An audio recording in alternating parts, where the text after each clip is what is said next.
Assalamualaikum warahmatullahi wabarakatuh.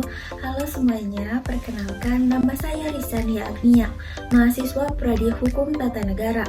Dalam video ini, saya akan membahas salah satu contoh pelaksanaan fungsi pemerintahan yang bermasalah, yaitu pencopotan pejabat struktural tanpa prosedur yang akuntabel dan transparan.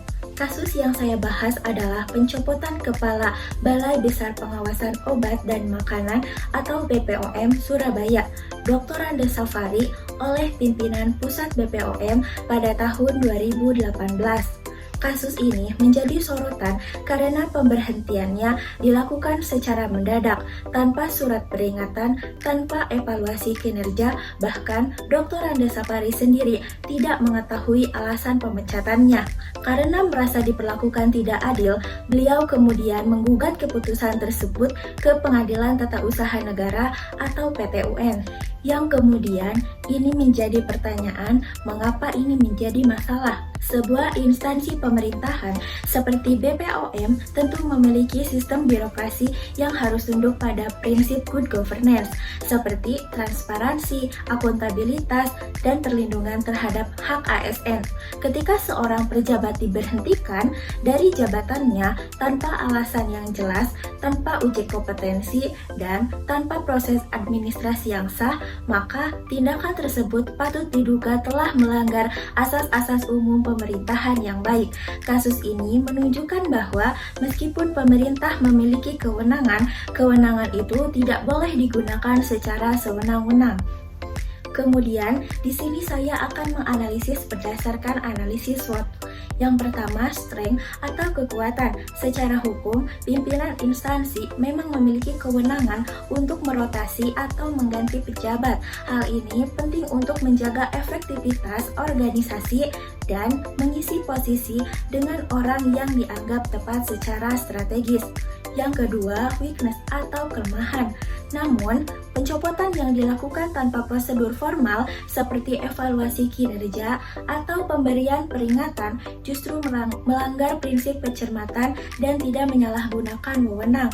Dalam hal ini, pejabat yang diberhentikan dan tidak diberi ruang klarifikasi atau pembelaan diri yang merupakan hak administratif. Yang ketiga, opportunities atau peluang. Kasus ini bisa menjadi momentum penting untuk mendorong reformasi birokrasi, terutama dalam penegakan asas keadilan dan transparansi dalam mutasi jabatan ASN.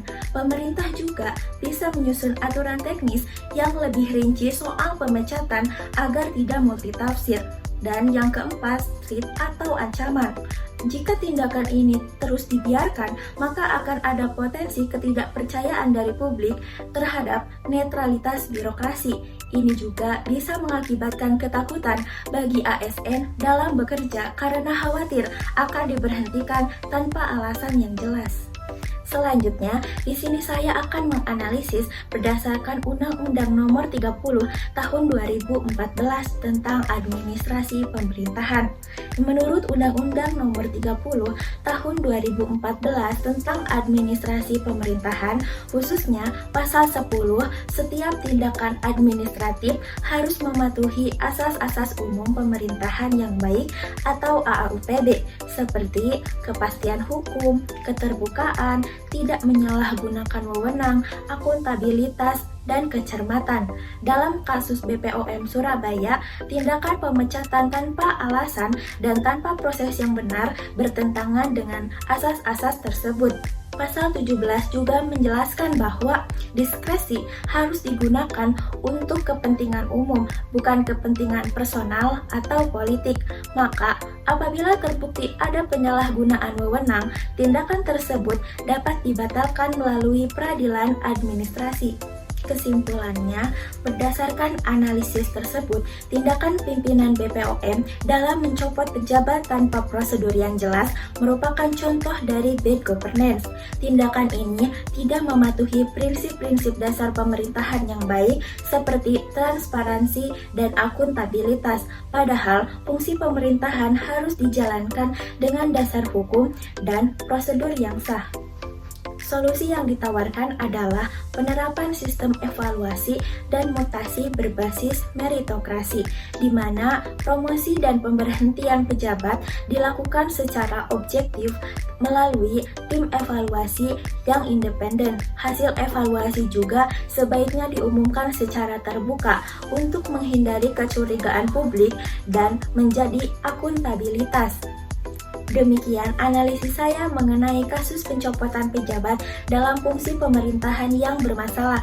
Semoga ini menjadi refleksi penting bahwa kekuasaan dalam birokrasi harus dijalankan secara adil dan bertanggung jawab. Sekian, terima kasih. Wassalamualaikum warahmatullahi wabarakatuh.